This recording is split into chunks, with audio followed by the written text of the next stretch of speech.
got so motherfucking design on right now. Bring it down, bring it down, bring it down. I got 3 old guys to the wall. Assalamualaikum warahmatullahi wabarakatuh. Waalaikumsalam warahmatullahi wabarakatuh. Alhamdulillahirabbil alamin wa bihi nasta'in wa ala alihi Assalatu wassalamu ala asyrafil anbiya'i wal mursalin wa ala alihi wa sahbihi ajma'in. Amma ba'du.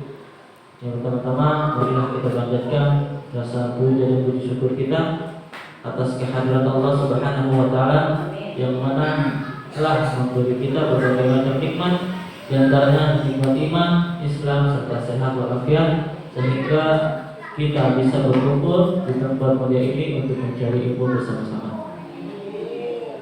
Yang kedua, salawat serta salam tak lupa kita panjatkan dan aturkan untuk junjungan Nabi besar kita Maulana Muhammad Sallallahu Alaihi Wasallam, yang mana membawa kita umatnya dari zaman gelap gulita hingga zaman terang benderang hingga di saat zaman ini.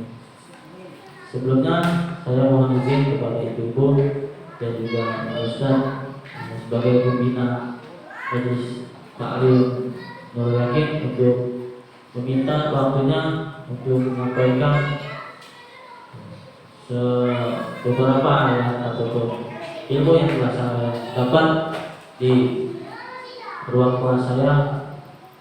Saya perkenalkan, nama saya Rafiullah dari mahasiswa aktif Universitas Muhammadiyah Profesor Dr. Hamka yang bertempatan di Limau atau yang lebih dikenalnya di Blok M. Mohon izin ibu ya untuk menyampaikan beberapa ilmu yang saya telah dapati. Ya, di sini saya ingin menyampaikan beberapa ayat ataupun beberapa ilmu. Yang saya ingin bawakan adalah judul istidrak.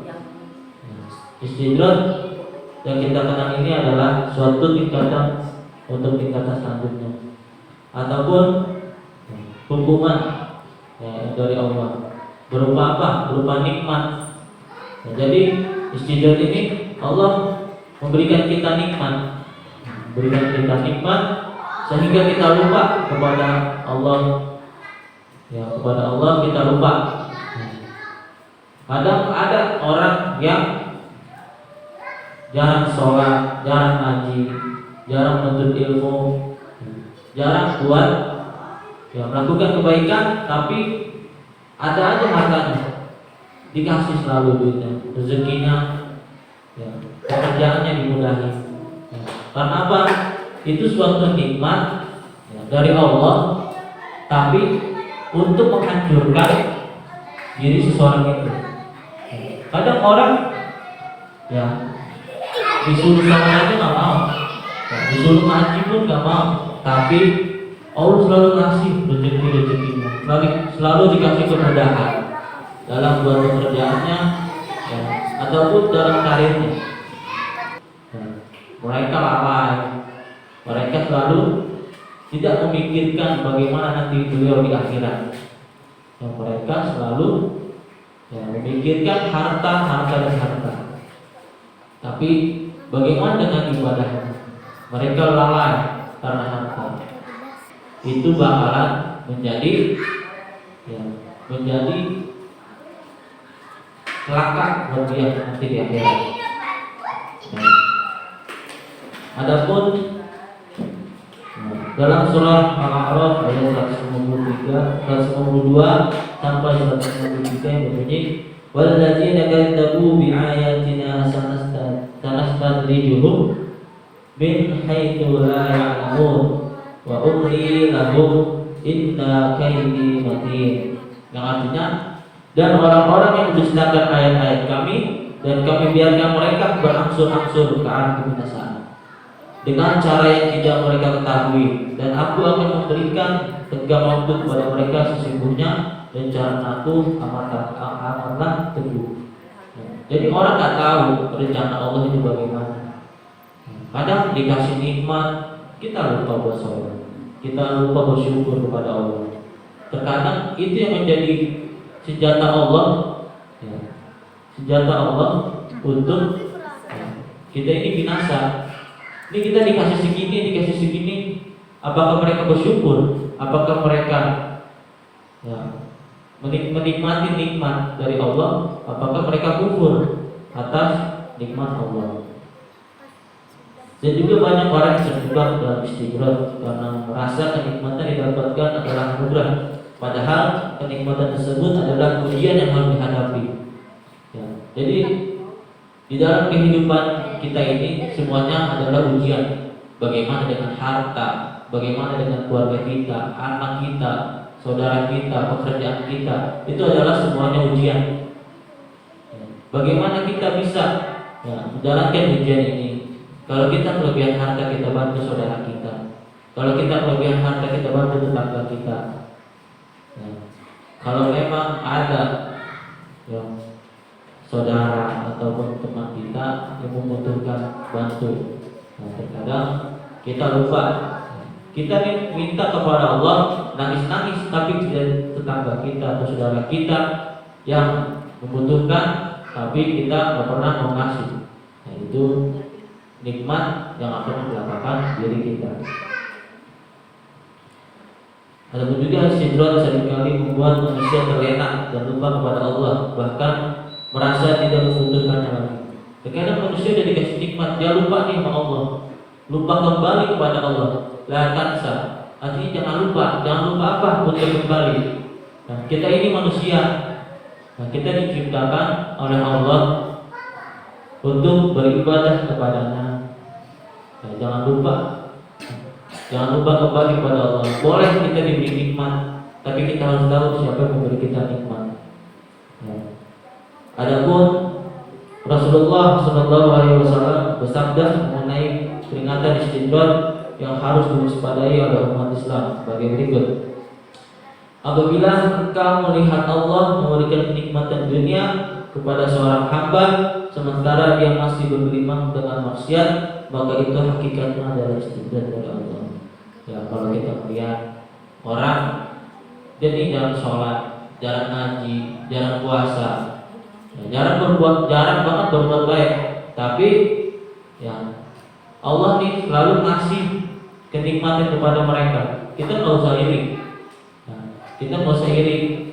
Terkadang balik lagi terkadang kenikmatan yang didapat itu yang Allah beri itu diubahkan buat dia. Apakah dia bersyukur kepada aku? Apakah dia kufur? Apakah dia menghambur-hamburkan duit rezeki untuk kemaksiatan ataupun buat kebajikan?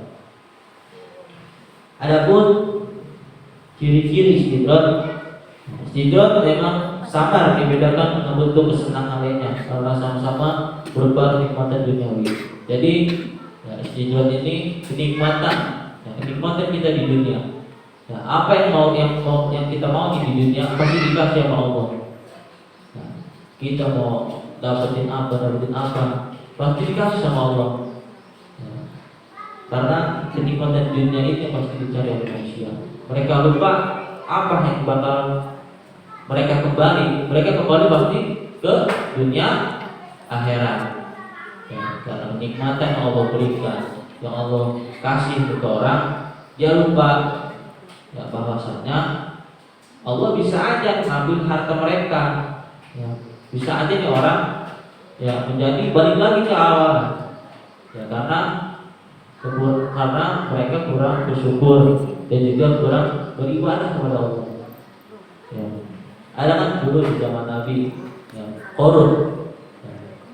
Beliau dia ini nih Qarun ini dulunya awalnya miskin, tidak punya apa-apa. Beliau maksa berdoa kepada Allah. Ya Allah, berilah hamba uang, berilah hamba rezeki. Tapi ketika dikasih rezeki sama Allah, dia lupa bahwa yang kasih ini Allah. Dia ngomong, ini usaha saya, ini yang ngasih duit saya, yang kerja saya. Tapi dia nggak ingat nih yang ngasih rezeki bahwasanya itu Allah. Allah buluk semua hartanya sama orang-orangnya ke dalam tanah. Ya, itu di zaman Nabi turun. Ya, dia ngampun-ngampun rezekinya dia yang cari. Ya, padahal itu rezeki dari Allah. Allah yang ngasih. Ya, dia lupa bersyukur tuh sama Allah. Ya, dikasih batu gulungan tanah sama orang-orang yang Allah. Ya, jadi binasa sekarang Korun.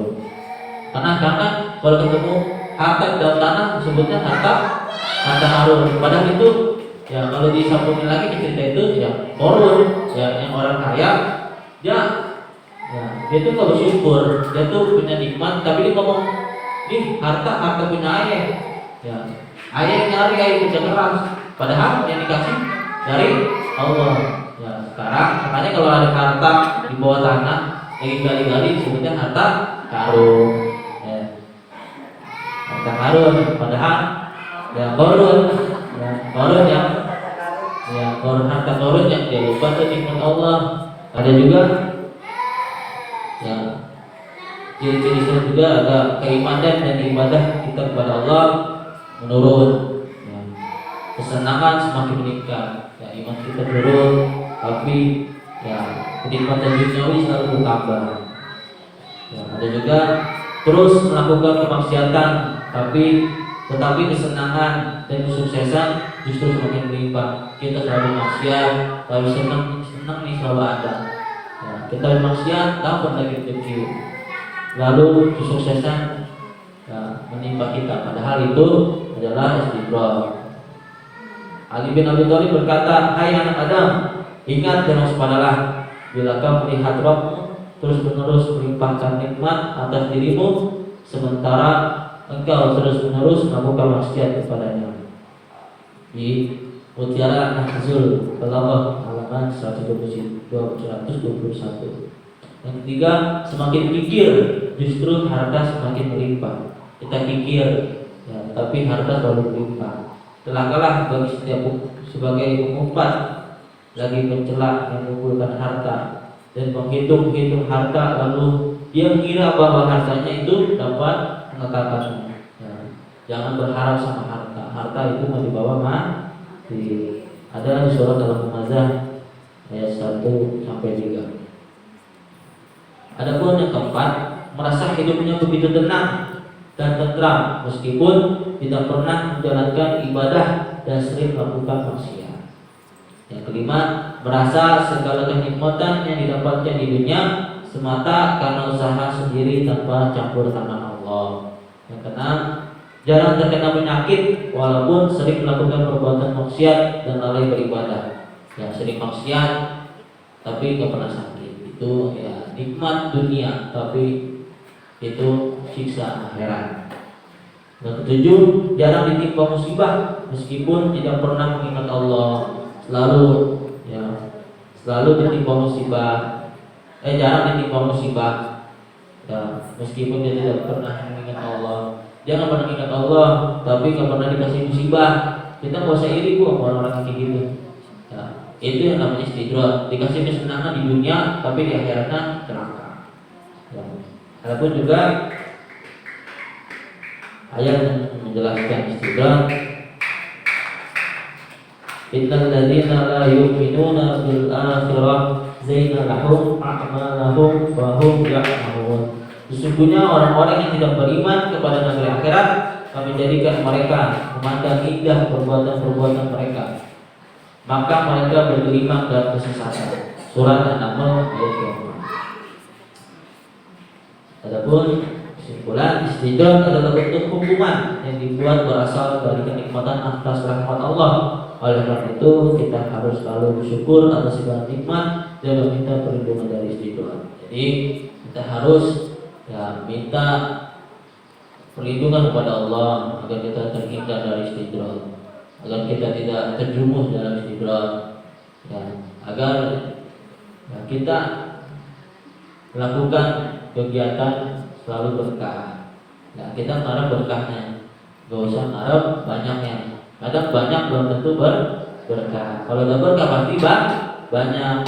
Ya, kalau banyak, kalau berkah, alhamdulillah nih. Lihat apa nih yang ada? Alhamdulillah banyak. Kelihatannya banyak. Ya, kalau kita pengennya ngarep berkah. Tapi kalau kita pengen ngarep banyak, belum berkah, kelihatannya dikit aja. Ya, segini-segini aja. Padahal mah kalau buat orang lain yang pengennya berkah, segini udah cukup. Alhamdulillah. Ya, mungkin cukup sekian dulu dari saya. Ya, apabila ada kata yang salah ataupun ada cara penyampaian saya yang salah ataupun ada isinya yang salah, bisa disampaikan aja Bu. Ya, karena saya masih belajar dan ini bentuk proses belajar saya ya dalam masa perkuliahan. Semoga saya bisa melanjutkan perjuangan bapak saya. Ya, mohon doanya Bu. Mungkin cukup sekian. Unzur maqala wa tanzur maqala. Lihat apa yang dibicarakan. Jika baik diambil, jika buruk ditinggal. Biar kata anak kecil yang ngomong, kalau itu kebaikan diambil. Ya. Jangan lihat orangnya. Ya, jangan lihat orangnya. Jangan lihat orangnya Bu. Kata dia preman, dan kata dia apa, kalau isinya bagus, diambil yang bagus kan. Ya. Mungkin itu dari saya. Billahi sabilil haq, wastabiqul khairat. Wassalamualaikum warahmatullahi wabarakatuh.